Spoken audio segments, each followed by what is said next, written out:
guys, good morning po sa lahat mga kasortes. Luto Pinas, Luzon, Visayas, Mindanao. Shout out po mga kaidol, no? Welcome back naman sa ating 3D Guide and Style combination. For today's video, panibago naman po tayong update para sa 2 PM sa October 21. Pero bago muna, ay reveal natin ang result kahapon mga kaidol sa October 20 sa 3D luto result, no? Sa 2 PM 266, sa 5 PM 045, sa 9 PM 278, 4 digit 2731 at sa 2 digit 114.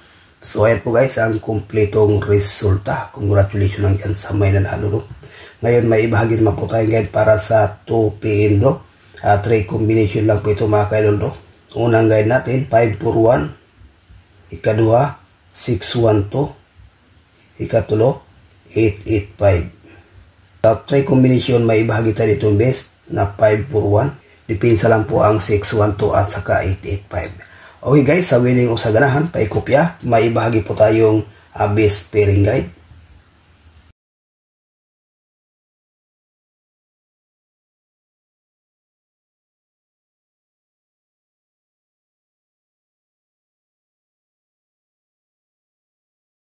(815851) sa ating best pairing guide, no? Sa 3D National, Luzon, Visayas, Mindanao. At dyan sa Mindanao area, mahilig sa lasto.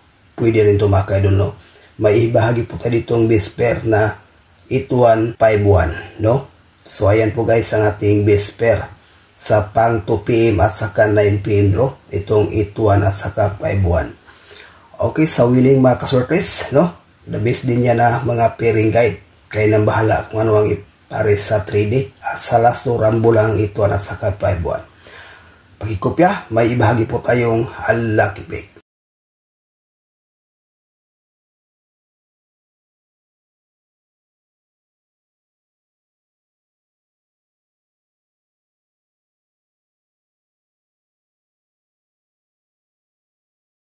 (518, 825, 680, 984) sa ating lucky pick. Sa 4 combination may bahagi tayo itong best na 518. Maganda to sa pang 2 PM at saka 9 PM bro, ang 518. So may price line lang dito guys ang 825. Ayan na po guys ang ating regular update para sa ngayong araw. Good luck and hope to win. Bye bye.